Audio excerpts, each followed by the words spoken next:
e o cara que só treina judô e está lutando na competição. Para mim, pelo menos, quando eu olho assim, é bem evidente essa diferença.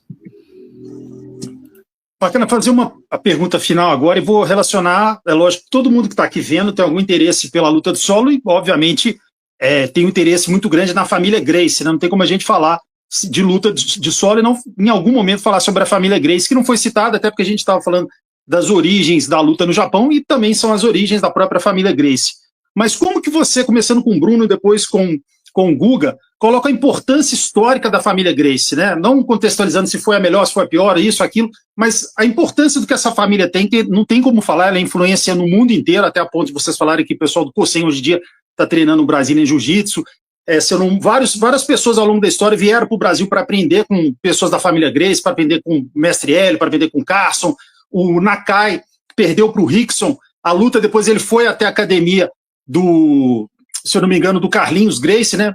Da Gracie Barra, para aprender, ele queria aprender o estilo brasileiro de jiu-jitsu, enfim. Então, como que vocês, se eu não me engano, hoje no próprio Instagram do Rickson, depois vocês procurem no Stories, parece que ele está dando a marrom, graduando o Takada. Então, o Takada também, em algum momento, falou, pô, deixa eu aprender com eles. Como que vocês veem a importância histórica da família Gracie dentro do mundo da luta de solo?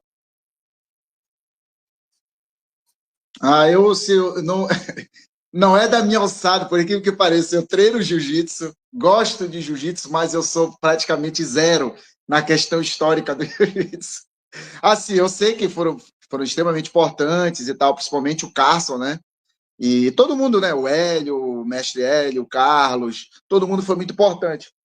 O meu é minha questão pessoal, né? Porque meu mestre é o Mestre Bolão, foi aluno do Carson, né? E através do que eu aprendi com ele, eu posso estar utilizando aqui na França, me gerou até uma forma de poder fazer um estágio, estou me formando como professor aqui, que é diferente aqui para dar aula, é como se fosse educação física, aí uma coisa engloba a outra, judô, esse jiu-jitsu com jiu-jitsu, então, assim, eu vejo mais como questão pessoal, entendeu? Tipo assim, eu também trabalhei lá no Rio de Janeiro com o Mestre Bolão, então foram 3 anos muito bons assim da minha vida, eu aprendi bastante coisa com ele, e é mais questão pessoal, entendeu?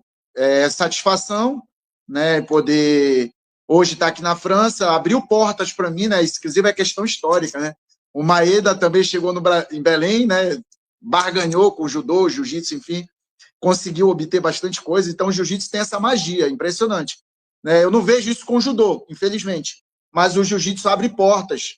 Eu cheguei aqui, não sabia nem falar francês direito, hoje eu estou lá dando aula até para universitário, não é o jiu-jitsu brasileiro, aqui eu só treino jiu-jitsu, e lá eu dou aula nesse jiu-jitsu que não é brasileiro. Mas, enfim, abriu portas para mim. Então, assim, eu vejo mais por questão pessoal, sabendo um pouco da questão histórica, da importância da família, principalmente na preservação da luta de chão, entendeu? Não, principalmente daquela galera ali da década de 70 para frente, que é a questão da esportivização. Eu tenho a mentalidade como do Oda Tsuretani, como do Mestre Carson, que é essa coisa da competição, da esportivização. Então, eu gosto da parte esportiva. Então, o grande legado, né, foi manter isso aí, porque, de fato, se não é o jiu-jitsu, nem se falaria em Kosei Judô hoje. Né? Não se falaria em Kosei Judô hoje, não se lembraria do Oda Tsuretani, não se lembraria do Kanemitsu.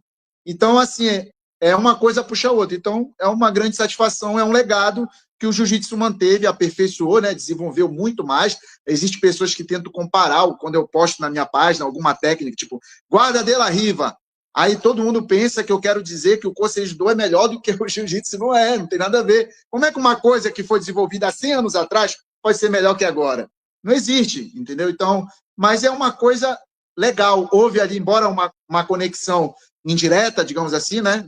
Um desenvolvimento orgânico, sem influência direta, uma satisfação, uma conexão do jiu-jitsu com o Kosei Judô. Quando eu pratico o jiu-jitsu, é como se eu estivesse praticando o Kosei Judô. Isso me satisfaz, me deixa feliz. Então, eu só tenho a agradecer, né?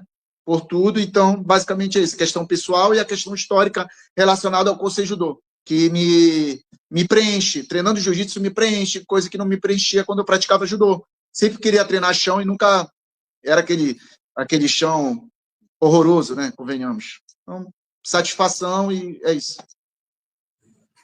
E você, Guga, sem falar que, sem entrar muito na história de foi influenciada por aquele, sem também só falando da família Gracie em si, o que a família Gracie se propôs a fazer, de divulgar a arte marcial no mundo inteiro, criou escolas aí no mundo inteiro, ajudou tanta gente, como o próprio Bruno está falando, que hoje o emprego que ele tem é graças ao jiu-jitsu que ele aprendeu, que é um jiu-jitsu graciano, que é o jiu-jitsu do bolão, que é o jiu-jitsu que foi aprendido pelo Carson, que foi aprendido pelo Hélio, né? Então o Hélio ensinou o Carson, então aquela linha toda que começa com Maeda, com Carlos, com Hélio, enfim. Como que você enxerga a importância dessa família, né? Desde ali do mestre Carlos, mestre Hélio, todos esses grandes nomes, a importância dela na luta de solo nos últimos aí 100 anos. E esse legado eterno que ela vai ter, né? Eu acho que é essencial para a visão que a gente tem da luta no solo hoje, né? Principalmente porque, se a gente for parar para pensar, né, o UFC ele mudou, de certa maneira, o paradigma do que existia de entendimento daquela época ali, o que era uma luta, né? Uma luta entre duas pessoas e tal, né? Se a gente for parar para pensar dos filmes de época, né? Aquela coisa do toque da morte, uma coisa muito focada nos golpes traumáticos, de repente você pega, bota os caras... Cara, tipo assim, eu sou muito nostálgico com os primeiros UFC lá, o pessoal entrando com roupa de ninjutsu, de karatê, o cara com luva de boxe para lutar contra o cara do jiu-jitsu. E basicamente, cara, o Royce ali, ele mostrou, cara, que, pô, se você levar o cara pro chão e você tiver um entendimento bom de luta de chão, é uma das melhores estratégias para você enfrentar uma pessoa 1 contra 1 em uma disputa de uma luta desarmado, né? E aí você vê o poder que isso tem quando o Rickson vai para o Japão e essas vitórias que ele teve fez com que o... Cara, eu lembro naquele documentário Choke, que tem um dos adversários dele, agora eu não vou lembrar o nome, que é um adversário japonês, que também é um dos, vamos dizer assim, personagens do documentário, que eles seguem o cara até o final lá do evento. E depois que ele luta com o Rickson, ele fala que ele achava que o jiu-jitsu era só uma mistura de judô com o shoot wrestling, alguma coisa assim, e que ele percebeu depois de lutar com o Rickson que era uma coisa completamente diferente. Eu acho que o jiu-jitsu brasileiro ele trouxe uma série de elementos que a gente, como eu falei aqui, né? Um exemplo é a questão da guarda, né? De você ter a guarda como um elemento central quando você está de costas no chão e ter essa diferença de você fazer uma reversão da guarda ou você fazer uma reversão quando o adversário já está do seu lado. Você ter uma pontuação para um joelho na barriga, você ter uma hierarquia de posições, querendo ou não, essa hierarquia de posições é uma diferença enorme para você até se divertir lutando no chão, né? Você saber para onde você quer ir, saber qual é o seu objetivo final, que tem muita relação com a própria forma com que eles lutavam no ringue, né? E então acho que de certa maneira esse desenvolvimento da luta de solo pela família Gracie é o que hoje, vamos dizer assim, norteia, por exemplo, o Bruno falou, né, do jiu-jitsu de Kawaishi, né? O jiu-jitsu na França, que eles estão tentando desenvolver de forma paralela ao jiu-jitsu brasileiro, mas quando a gente olha a questão de regras, é a mesma regra que foi desenvolvida dentro da IBJJF, CBJJ, né, e que são regras que, historicamente, elas começam a ser desenvolvidas ali em 1954 dentro da Academia Gracie, né?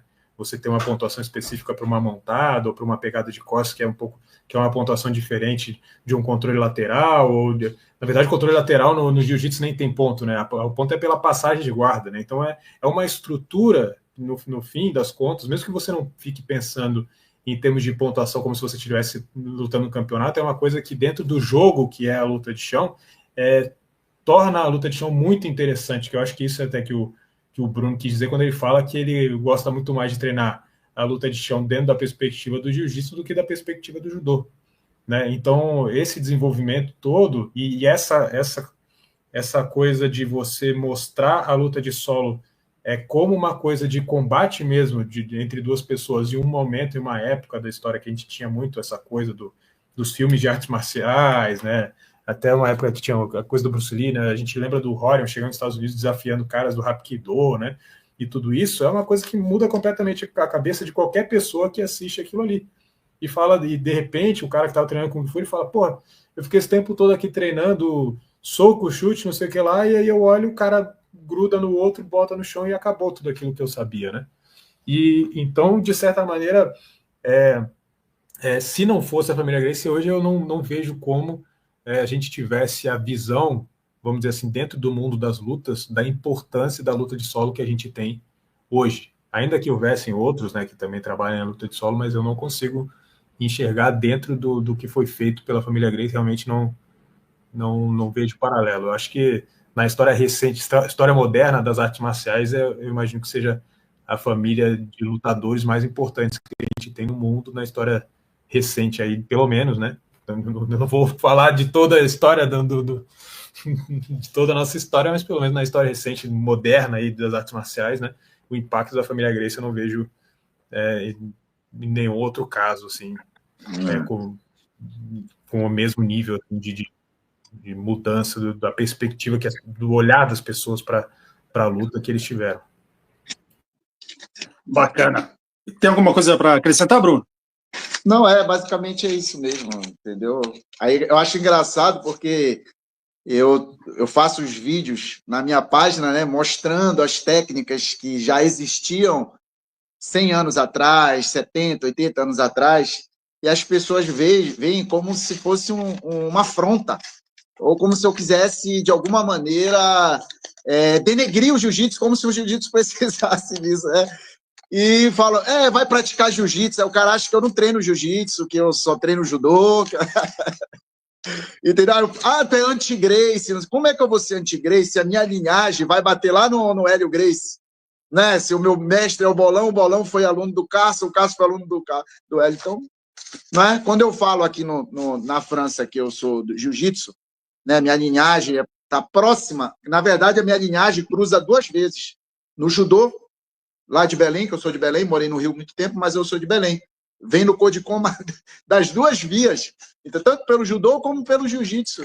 Então, para mim, estou muito bem com isso, entendeu? Então, assim, as pessoas têm que ter calma, gente, calma. Eu não sou anti-Gracie, eu não sou anti... Eu pratico jiu-jitsu, gosto do jiu-jitsu. Eu nasci treinando judô, gosto de judô, mas hoje, por eu gostar muito do Koseidô, gosto mais do jiu-jitsu. Eu gosto da dinâmica da luta do chão.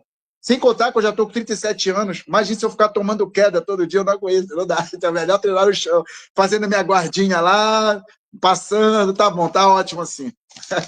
Só com uma orelhinha aqui machucada, tá bom. Bacana, a gente só tem que agradecer a você. Espero que o pessoal